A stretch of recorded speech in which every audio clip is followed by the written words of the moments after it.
Gift చూడండి, దొంగలు పడ్డ 6 నెలలకు బర్త్డే అయిపోయిన తర్వాత గిఫ్ట్ ఇస్తున్నాడు. అది కూడా ఎంత బాగుందో చూస్తాను కదా.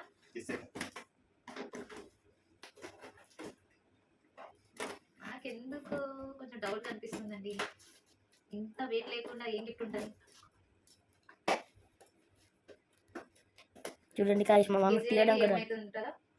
ఏం కాదు కదా, గిఫ్ట్ ఉంటుంది కదా.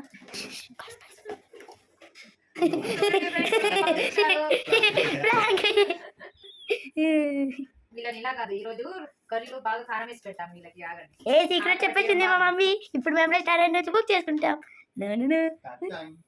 దీంట్లో అయినా ఉందో లేదో చూద్దామండి.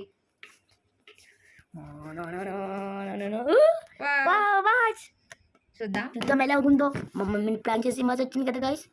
ఒక వాచ్ లేదు, నాకున్న వాచ్ కూడా మంచిగా లేదు గాయస్. చూడండి ఫ్రెండ్స్,